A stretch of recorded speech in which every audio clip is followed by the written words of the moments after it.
Explore as narrativas místicas da Bíblia, ao desvendar os mistérios envolvendo 3 mulheres fascinantes e enigmáticas. São personagens que ecoam através das páginas sagradas, deixando rastros de mistério e curiosidade. Mergulhe nas histórias dessas mulheres cujas vidas transcendem o comum, desvendando segredos profundos e desafiando nossa compreensão do divino. Em um mundo de intrigas divinas, essas figuras resplandecem como símbolos de mistério, inspirando-nos a contemplar os mistérios que permeiam a Bíblia.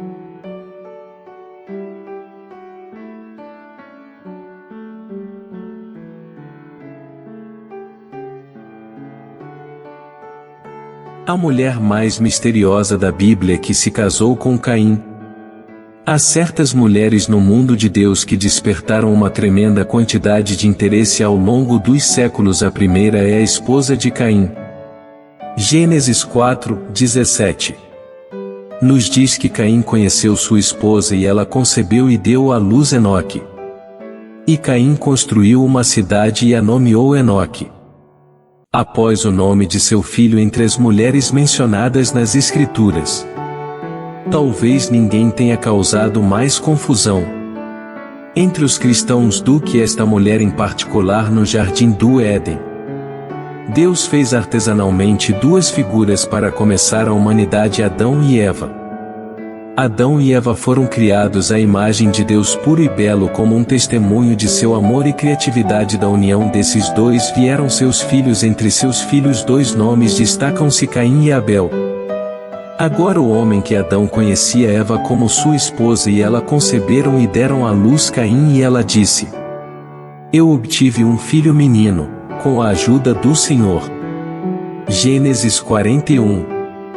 Abel nasceu pouco depois, e suas histórias entrelaçadas de amor, ciúme e tragédia serviriam de modelo para a experiência humana. Caim, o primogênito de Adão e Eva, é conhecido por cometer o primeiro assassinato na Bíblia. À medida que a narrativa se desenrola, uma pergunta emerge das sombras. Após o infame incidente onde Caim, em um ataque de ciúmes, ele é exilado para a terra de Nod. O nome aceno significa vagar em hebraico. A terra de Nod não é descrita em detalhes, mas seu nome simboliza o destino de Caim como um andarilho e um parelá. A Bíblia menciona: Caim fez amor com sua esposa, e ela engravidou e deu à luz Enoque. Gênesis 47. A pergunta que tem perdurado para muitos é: quem era essa esposa e de onde ela veio? Quando lemos sobre os primeiros capítulos de Gênesis, somos apresentados a Adão, Eva, Caim e Abel. No entanto, após o trágico ato de assassinato de Caim, a Escritura nos diz que ele se mudou para a terra de Nod e tinha descendentes. Isso nos leva a nos perguntar de onde veio sua esposa. A Bíblia fornece algumas dicas que podem nos ajudar a desvendar esse mistério. Uma coisa que sabemos com certeza é que Adão e Eva tiveram muitos filhos. A Bíblia diz que depois que Sete nasceu, Adão viveu 800 anos e teve outros filhos e filhas. Gênesis 54. Este versículo implica que além de Caim, Abel e Sete, Adão e Eva tiveram vários outros descendentes. Se esse for o caso, então é lógico supor que Caim se casou com uma de suas irmãs ou um parente próximo. Mas não é. Casar-se com um parente próximo é mal visto, principalmente por causa das potenciais complicações genéticas. No entanto, as coisas eram diferentes nos primeiros dias da humanidade. Caim se casou com sua irmã ou outro parente de sangue. Gênesis 54. Afirma especificamente que Adão teve filhos e filhas. Casamento de parentes próximos não era proibido, então nem era geneticamente arriscado. Não foi até muito mais tarde no livro do Levítico que Deus estabeleceu leis proibindo casamentos familiares íntimos. Foi quando Deus deu ao povo a lei de Moisés que ele estabeleceu leis proibindo um homem de se casar com uma irmã ou sobrinha, nenhum de vocês se aproximará de alguém que seja próximo a ele para descobrir sua nudez. Eu sou o Senhor. Levítico 186. Naquela época Deus proibiu o casamento entre seguinte mãe, pai, irmã, irmão, meio-irmão, esposa, tia, tio, madrasta, neta, nora e genro. Antes disso, não era proibido. Levítico 18, 7, 17. Deus proibiu o casamento na época de Moisés para proteger a chance crescente de uma prole deformada resultante de tal união, além disso, a saúde futura da nação Israel. Foi instado por este mandamento, além disso, o mandamento contra esse tipo de prática fortaleceu a estrutura da unidade familiar. Tempo não declarado. É importante notar que a Bíblia não fornece nenhuma informação sobre quando Caim matou Abel ou a idade em que esse assassinato ocorreu. O roteiro apenas afirma que aconteceu no final dos dias. Não é necessário supor que Caim e Abel eram jovens ou adolescentes na época, se cada um deles tivesse mais de 50 anos. Então poderia ter havido um número significativo de pessoas vivendo durante esse tempo. Apoiada pelo fato de que Adão e Eva tinham muito mais filhos e filhas além de Caim e Abel. A Bíblia afirma que Adão tinha 130 anos quando Sete nasceu e viveu por mais 800 anos. Deus havia prometido multiplicar grandemente a concepção de Eva de acordo com a tradição judaica. Adão tinha 33 filhos e 23 filhas, isso significa que havia muitas pessoas vivendo na época de Caim e Abel. Estima-se que aproximadamente 32.000 pessoas poderiam estar vivas quando este trágico evento ocorreu. Longa expectativa de vida. Além disso, Gênesis 5 documenta a extensa expectativa de vida dos descendentes de Adão, se assumirmos que cada casal deu à luz filhos por apenas metade de sua expectativa de vida. Então a população na época da morte de Adão poderia ter sido bastante grande.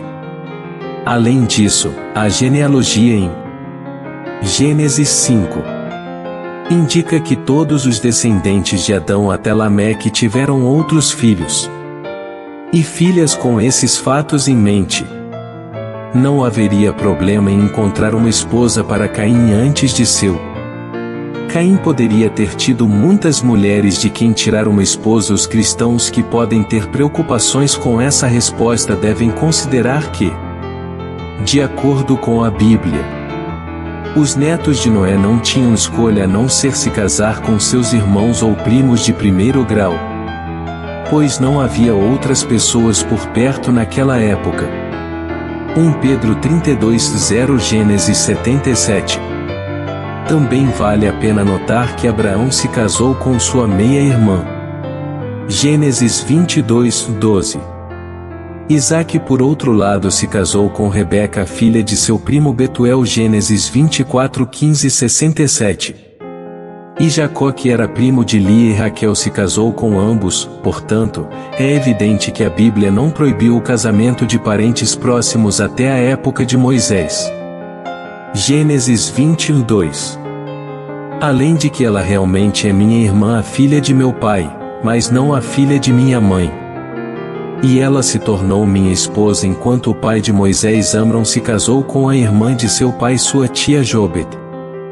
Êxodo 6:20. Amram se casou com a irmã de seu pai Jobed e ela deu à luz Arão e Moisés, e Amram viveu 137 anos. Com base nas informações fornecidas na Bíblia, não está claro com quem Caim se casou. No entanto, podemos fazer um palpite educado que ele provavelmente casou com um de seus parentes próximos. Dado o fato de que Adão e Eva tiveram muitos filhos, é mais provável que Caim se casou com um de seus parentes próximos, de acordo com Gênesis 4:14. Caim temia por sua vida depois de matar Abel, o que implica que já havia outros descendentes de Adão e Eva vivendo no mundo. O fato de que Adão e Eva tiveram muitos outros filhos antes de Caim ter uma esposa é mencionado, Rim. Gênesis 5h04. É altamente provável que não houvesse apenas filhos, mas também netos de Adão e Eva vivendo no momento da morte de Abel. Humanidade pré-adâmica. Há quem sugira que a esposa de Caim pertencia a um grupo de humanos pré-adâmicos que existiam antes de Adão e Eva. No entanto, essa hipótese levanta mais perguntas do que respostas. A Bíblia deixa claro que Adão foi o primeiro homem criado e a ideia que Caim poderia ter se casado com alguém dessa raça pré-existente contradiz isso. Além disso, sua esposa Eva recebeu seu nome porque ela era a mãe de todos os vivos. Gênesis 3h20. Agora o homem chamou sua esposa Eva porque ela era a mãe de todos os vivos. Esses dois fatos descartam a ideia de alguma raça adâmica pré da qual Caim escolheu uma esposa. Outros filhos. Alguns estudiosos da Bíblia propõem que a existência de outros humanos fora de Caim e Abel pode ser explicado sugerindo que Caim e Abel não foram necessariamente os dois primeiros filhos de Adão e Eva.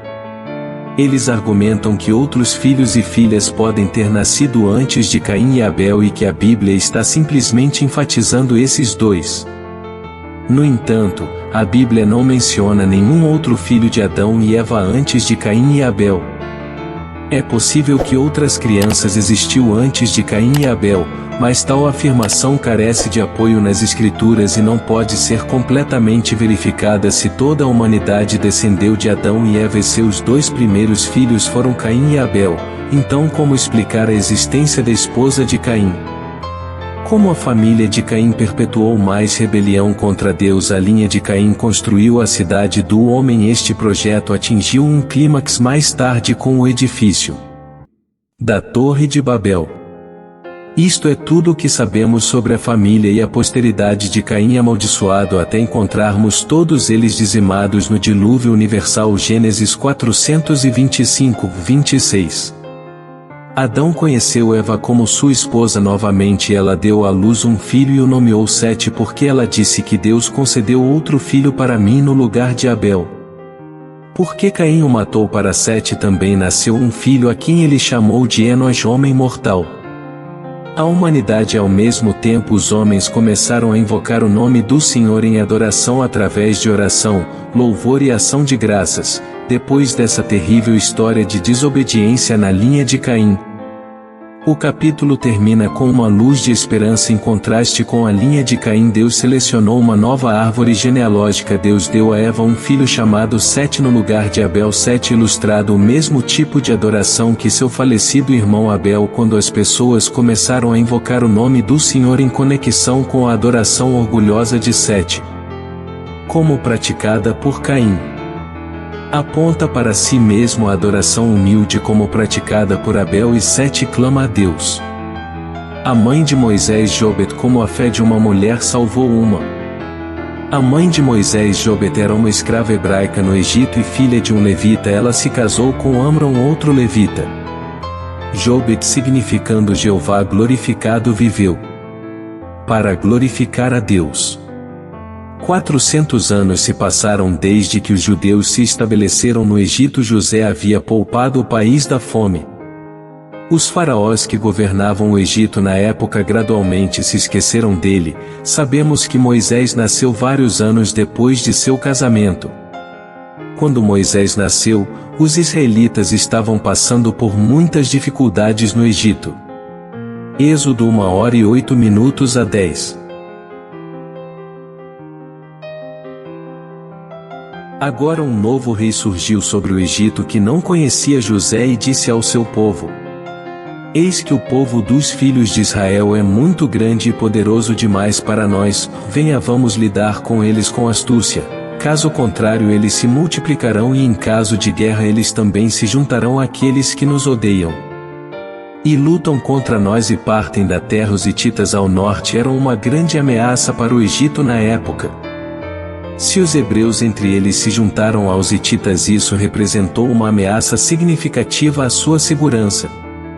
Eles colocaram mestres-tarefa sobre eles que construíram para o faraó cidades de abastecimento. Enquanto os filhos de Israel foram forçados a trabalhar como escravos no Egito, muitos dos edifícios e monumentos mais impressionantes do país foram construídos. Por que não sabemos o momento exato em que essa forma de trabalho forçado começou? Não podemos determinar quanto tempo. Alguma estimativa a escravidão durou de 134 a 284 anos. Como um recém-nascido Moisés abriu os olhos pela primeira vez para um mundo cruel e implacável, ele nasceu em uma nação de escravizada, ainda que ele era de um povo estrangeiro e durante uma época em que todos os bebês como ele estavam sob uma sentença de morte real. Lemos que esconderam ele por 3 meses. Os pais de Moisés agiram por instinto parental natural e fé em Deus. Hebreus 11h23. Descreve a fé dos pais de Moisés. Pela fé Moisés, quando nasceu, era escondido por 3 meses por seus pais, porque eles viram que ele era uma bela criança e eles não tinham medo do edito do rei. 3 meses eles o esconderam em algum lugar privado de sua própria casa. Apesar do fato de que fazendo isso possivelmente colocar suas próprias vidas em perigo de terem sido encontrados, alguns pensam que eles tinham uma revelação especial para eles que o libertador deveria brotar de seus lombos. No entanto, eles tinham o general promessa de preservação de Israel sobre a qual agiram com fé. E em que a fé escondeu seu filho, não tendo medo da pena anexada ao mandamento do rei, podemos superar o terror incapacitante de outras pessoas por causa de nossa fé em Deus. As parteiras foram ordenadas a pôr fim à vida de todas as crianças hebraicas recém-nascidas do sexo masculino pelo comando do rei. Apenas crianças do sexo feminino deveriam ser autorizadas a viver. Êxodo 11:16.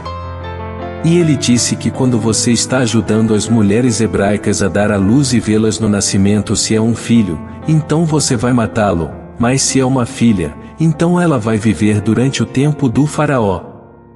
A população israelita na terra do Egito estava se expandindo rapidamente em número, e isso representava uma ameaça para a autoridade do faraó e poder de exercer controle sobre os israelitas. O faraó elaborou um plano destinado a subjugá-los.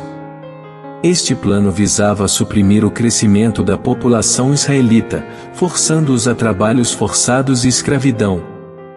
Desta forma, o faraó esperava limitar sua liberdade, restringir seus direitos e manter seu controle sobre o poder. O comando era hediondo e havia muitos casos de desobediência que ocorriam. As donzelas se recusavam a seguir o comando de acordo com o relato bíblico. Quando o faraó emitiu o decreto, Jobed, a mãe de Moisés, tomou medidas extraordinárias para proteger seu filho. Ela confeccionou uma cesta revestindo-a com alcatrão e pinche para torná-la impermeável e colocou seu filho bebê dentro. Então ela colocou a cesta à tona no rio Nilo, esperando que seu filho fosse encontrado e salvo. Provavelmente a mãe de Moisés estava cheia de ansiedade na expectativa de seu nascimento, agora que este edito estava em vigor, e estava pronto para dizer: bem-aventurado o varão que nunca deu à luz. Lucas 23:29. Melhor do que trazer filhos para o assassino. Oséias 9:13. E sua irmã Miriam ficou a alguma distância para descobrir o que aconteceria com ele. Em um sentido literal, fez exatamente o que Faraó disse. Para fazer colocar seu filho no rio, Jobed cuidadosamente colocou seu filho em uma cesta estanque feito de papiro, que só é mencionado aqui em relação à Arca de Noé. Mas mais ainda, este foi um grande exemplo de confiar o bem-estar e o futuro da criança somente a Deus. Quando ela desistiu do barco construído de folhas de louro, ela abriu mão de algo precioso, confiando que Deus cuidaria disso, e Deus tinha um plano poderoso sob a orientação de Deus. A filha do faraó descobriu o bebê Moisés, apesar de ter sido ensinada para rejeitar os hebreus devido à sua cultura e educação. Os gritos da criança tocaram seu coração. Agora a filha do faraó desceu para tomar banho no Nilo, com suas assistentes caminhando ao lado do Nilo, e ela viu o cesto entre os juncos e enviou sua escrava. E ela trouxe para ela. Quando ela abriu, ela viu a criança, e eis que o menino estava chorando, e ela teve pena sobre ele. e disse que esta é uma das crianças hebraicas. Então sua irmã disse à filha do faraó: eu irei e chamo a mulher por você que está amamentando das mulheres hebraicas para que ela possa amamentar a criança para você. A filha do faraó disse a ela: vá em frente. Então a menina foi e chamou a mãe da criança. Então a filha do faraó disse a ela: tirar essa criança e amamentá-lo para mim.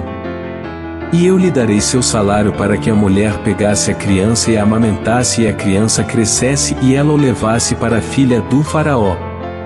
E ele se tornasse seu filho e ela o chamou de Moisés e disse: porque eu o tirei da água. Êxodo 2, 5h10. Deus tinha um belo plano para a libertação de Moisés, e finalmente, para a libertação do povo de Israel. Bem como ele habilmente dirigiu as ações dos pais de Moisés, o curso do rio Nilo e os sentimentos da filha do faraó para realizar sua vontade divina. Usando tanto a iniciativa inteligente da família de Moisés quanto a necessidade da filha do faraó, Deus arranjou uma maneira para a mãe de Moisés treiná-lo em seus primeiros anos e ser paga por isso, e foi recompensada por Deus por sua fé, tanto em que ela confiava nele, escondendo Moisés por 3 meses, e também como ela confiou em Deus ao colocar Moisés no rio. Não há dúvida de que foi durante esses anos de formação que Moisés adquiriu conhecimento do Deus dos pais. E chegou à conclusão de que os hebreus eram seus compatriotas trabalhados, deu à luz Moisés, futuro doador da lei. E inteligentemente o poupou da morte quando criança. Ela também deu à luz Arão. Um sumo sacerdote de Israel, confiava que Deus manteria seu filho seguro, ela só era capaz de desistir de seu filho. Em vez de vê-lo ser morto porque tinha fé no Senhor, tinha fé de que Deus protegeria os pais bebês que, por qualquer motivo, são incapazes de cuidar de seus próprios filhos, podem achar a adoção uma opção amorosa. A Bíblia tem muito a dizer sobre adoção e é tudo de bom trabalhado. É uma figura misteriosa sobre quem sabemos apenas alguns fatos. Bem, aqui estão algumas características de Jobed. Primeiro empregou foi uma mulher forte de fé. Segundo empregou foi corajosa. Terceiro empregou teve um coração discernente. Quarto empregou foi uma mãe piedosa. Jobed na vida tem algumas lições verdadeiramente mudando a vida por causa de quem ela foi empregada. Escolheu fé sobre medo. Imagine os pensamentos de Jobed durante sua gravidez, sabendo que o mandato exigia a execução de todos os bebês do sexo masculino. Em tempos anteriores, ultrassons não podiam revelar a identidade de um feto. Nunca saberemos se Jobed orou por uma menina para que ela pudesse evitar possíveis angústias, mas uma coisa é certa: Jobed tomou uma decisão consciente de colocar sua fé em Deus enquanto vivia algumas circunstâncias aterrorizantes. Trabalhou em Deus todos os dias, que foi 3 meses, de manter um bebê recém-nascido quieto para que ninguém o ouvisse gritar para despertar suspeitas sobre ele. Moisés pode ter sido encontrado a qualquer momento ao longo dos 90 dias confiando em Deus. Desta maneira leva a fé. Mães de todos os períodos de tempo podem concordar em uma coisa: a paternidade é difícil. Ter o baralho empilhado contra seus filhos torna muito mais difícil trabalhar sabendo que ela tinha pouco tempo para preparar. Que ela só teria permissão para manter Moisés até que ele foi desmamado, que poderia ser até a idade de 3 anos no mínimo, mas o tempo que ela o teve pode ser mais longo, pois ela foi capaz de ensiná-lo o suficiente para colocar seu coração permanentemente em um conhecimento do Deus do céu e seu propósito. E chamado Deus pode fazer seu pior inimigo seu salvador. Foi um milagre que a filha do faraó escolheu adotar Moisés. Deus fez dela uma amiga submissa. Isso traz à mente uma série de promessas que Deus faz na Bíblia para aqueles que o temem, sobre como ele colocará nossos inimigos de joelhos e os servirá. Aqui está uma dessas promessas. Provérbios 16, 7. Quando o Senhor tem prazer no caminho de alguém, ele faz com que seus inimigos façam as pazes com eles. Mesmo aqueles que procuram prejudicá-lo podem ser usados por Deus para cumprir sua vontade em sua vida. Há um tema consistente em toda a Bíblia de Deus retribuindo aqueles que colocam sua fé nele. Jobed é um exemplo de fé. Jobed foi capaz de recuperar a guarda de seu filho como resultado direto de sua fé em Deus e sua vontade de colocar essa fé em ação. O que aconteceu com Jobed é um mistério para nós. Mas uma coisa pode ser dita com certeza: ela realmente deixou sua marca no mundo. O trabalho que Moisés fez iria torná-lo um dos líderes mais influentes da Bíblia. Este seria seu legado. Não era alguém que simplesmente tinha fé, ela fez sua fé ganhar vida. Por ser destemida em sua vida diária e por ser uma mãe prática, era merecedora da comenda honrosa que ela recebeu no salão de fé em Hebreus 11. A fé reside no cerne do cristianismo e da vida cristã. Enquanto a Bíblia tem muito a dizer sobre ela, a fé é um conceito desafiador. Para definir um conceito bíblico de fé inclui acreditar que Deus existe e que Ele é santo, confiável, tanto que baseamos nossas vidas nele e em sua palavra, fazendo o que ela diz, não importa o que nossos olhos físicos nos digam. Através da fé em Jesus Cristo nós obtemos a vitória que é vencida no mundo. 1 João 5:4-5.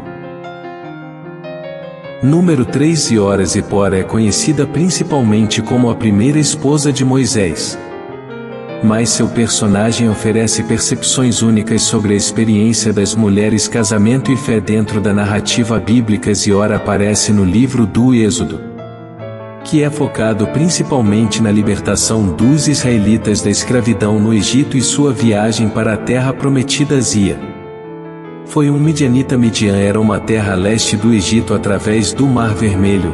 Os midianitas, as pessoas que viviam lá, eram originalmente descendentes de Abraão, o pai fundador dos hebreus, através de uma de suas esposas Cara. Então, de certa forma, eles eram parentes distantes dos hebreus.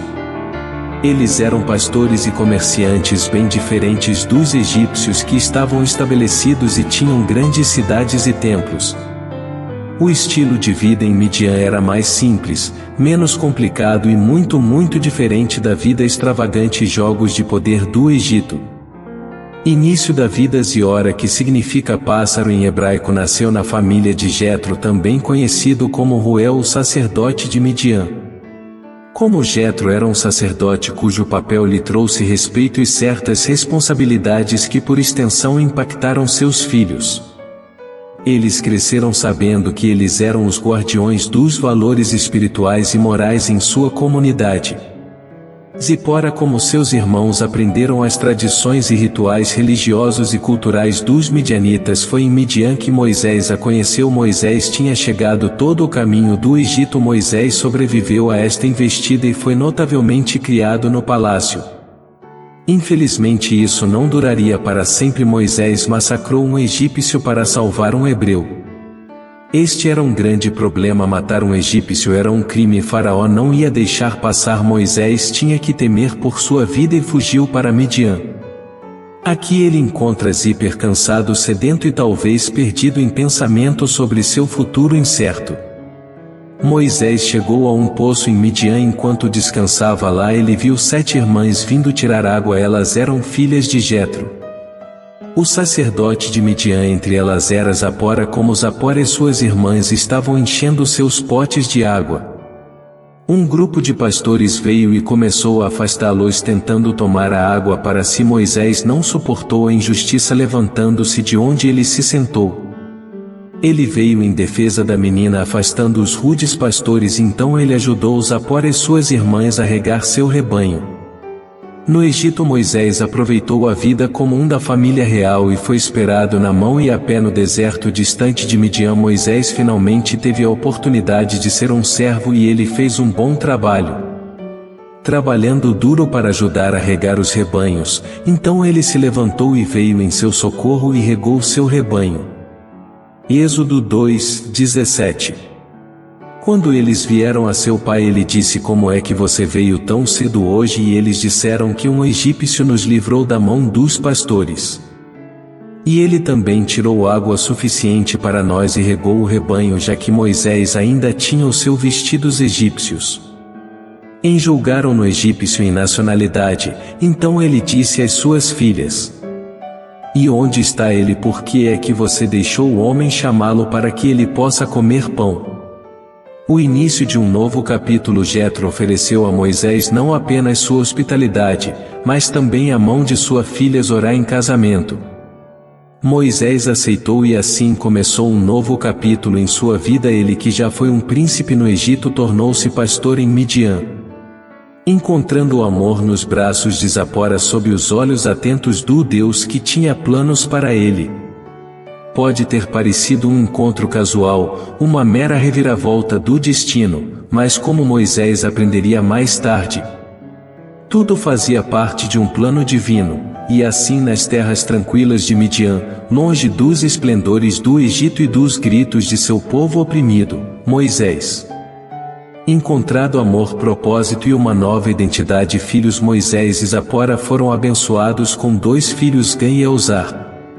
Os nomes de seus filhos encapsulados sua jornada e estado emocional. Jogo significa um estranho lá, destacando os sentimentos de Moisés. De ser um estrangeiro em uma terra estrangeira, eu me tornei um estrangeiro em uma terra estrangeira, disse Moisés. Êxodo 2:2. Seu segundo filho foi chamado Eleazar, o que significa que meu Deus é ajudante, mais chamado assim porque ele se sentia grato pela ajuda divina que receberá. Deus de meu pai foi meu ajudante. Ele me salvou da espada do faraó, Moisés explicou. Êxodo 18:4. Em essência, esses nomes não eram meros rótulos, eram ecos da vida do casal. Pontos de ancoragem de suas lutas, esperanças e intervenções divinas no Egito. Mas Moisés aprendeu a ser alguém em Midian.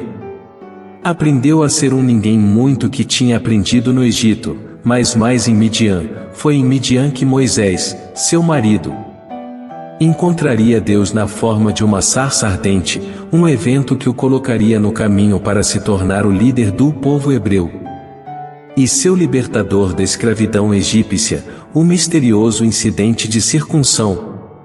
Moisés estava cuidando de suas ovelhas um dia quando viu algo extraordinário, do qual ele estava vivendo uma vida pacífica longe das ruas movimentadas do Egito, onde ele havia crescido. No entanto, tudo mudou quando ele se deparou com uma sarça em chamas que não parecia estar queimando. Curioso, Moisés aproximou-se da sarça ardente. Para seu espanto, Deus falou com ele da sarça. Deus chamou em Êxodo 3:4. Aqui estou, Moisés respondeu, um pouco nervoso, mas também intrigado. Deus tinha uma grande missão para Moisés. Eu vi a miséria do meu povo no Egito, eu desci para resgatá-los, então agora vai, eu estou enviando você ao faraó para trazer meu povo, os israelitas, para fora do Egito. Êxodo 3:7-10. Moisés ficou chocado. Quem sou eu que eu deveria ir ao faraó e trazer os israelitas para fora do Egito? Ele questionou a Deus. Êxodo 3:11. Deus o tranquilizou dizendo que eu estarei com você. Êxodo 3:12. Apesar de sua relutância inicial, Moisés estava temendo que sua dificuldade de comunicação atrapalhasse sua capacidade de persuadir o faraó ou os israelitas, mas suponhamos que eles não acreditem em mim ou me ouçam. Moisés pediu a Deus. Êxodo 4. Deus demonstrou seu poder a Moisés transformando um bastão em uma cobra de volta, bem como curando a mão de Moisés depois de transformá-la temporariamente. Deus equipou Moisés com milagres e maravilhas para mostrar ao faraó. E Moisés era em seu caminho de volta para o Egito. Sua esposa Zipora e seus filhos com ele. Agora aqui é onde as coisas ficam um pouco complicadas e confusas. Enquanto eles estavam hospedados em um lugar de hospedagem ao longo do caminho, a Bíblia diz: em um local de hospedagem no caminho o Senhor encontrou Moisés e estava prestes a matá-lo. Êxodo 4:24. Espere, o que Deus estava prestes a matar Moisés? Sim, é o que a Bíblia diz. A razão parece sendo que Moisés não havia circuncidado seu filho, um ato que era muito significativo para os israelitas. A circuncisão era um sinal da aliança entre Deus e Abraão, e era crucial para todo israelita masculino ser circuncidado como uma forma de entrar nesse relacionamento da aliança com Deus. Esse evento intrigante levanta mais perguntas do que respostas. Qual o papel que a circuncisão desempenha na vida de Moisés? E quais são as palavras de Zorá? Um noivo de sangue significa que algumas interpretações sugerem que Moisés estava em perigo, porque ele havia negligenciado a circuncisão de seu filho, um direito essencial na aliança abraâmica. Gênesis 179:14. Ao não aderir a essa obrigação de convênio, Moisés pode ter sido visto como inapto para liderar os israelitas. A ação rápida de Zorá para circuncidar seu filho essencialmente salvou a vida de Moisés e o trouxe de volta ao alinhamento do convênio com Deus. Outra interpretação sugere que o ato de Zorá é de fé e obediência na sociedade de seu tempo. Incomum que uma mulher realizasse a circuncisão, mas ela toma medidas imediatas agindo como um mediador espiritual entre Deus e sua família, garantindo que a aliança seja mantida. Zipora, a esposa de Moisés, rapidamente entendeu a gravidade da situação. Ela pegou uma faca de sílex e circuncidou seu filho. E depois tocou os pés de Moisés com o prepúcio, dizendo: certamente você é um noivo de sangue para mim. Êxodo 42:2. Depois disso Deus deixou Moisés ir e ele foi poupado. Parece que Zipora, a ação rápida, salvou a vida de Moisés e também trouxe sua família. Em alinhamento adequado com a aliança de Deus, a história destaca a importância que Deus colocou na aliança. E seguindo seus mandamentos, Moisés foi escolhido para liderar os israelitas, e como líder ele precisava estar totalmente comprometido com Deus. Mesmo ao seguir os rituais e tradições que podem ter parecido pequenos, mas tinham significado significativo, esta história serve como um lembrete solene de quão sério Deus é sobre seus mandamentos e convênios. Mas também destaca o papel da ação rápida e fiel, neste caso de Zipora, para corrigir um erro e alinhar-se com a vontade de Deus. O relato bíblico, as palavras de Zorá, um noivo de sangue. As palavras de Zorá: certamente você é um noivo de sangue, para mim são tão intrigantes quanto o resto do relato. Algumas interpretações postulam que essa frase significa o reconhecimento de Zorá da severidade da aliança. Isso pode implicar que seu marido, como um noivo de sangue, a levou a um relacionamento com Deus, que leva a sua aliança a sério, até o ponto da morte. Outros sugerem que o termo noivo de sangue pode indicar que o ato de circuncisão provocou um novo nível mais profundo de intimidade e relacionamento de aliança entre Zipora e Moisés, essencialmente casando-se novamente em alinhamento com a aliança de Deus. Esta história é um dos muitos casos na Bíblia em que uma esposa desempenha um papel crucial no desdobramento do plano de Deus para seu povo, serve como um testamento para hoje. Amém.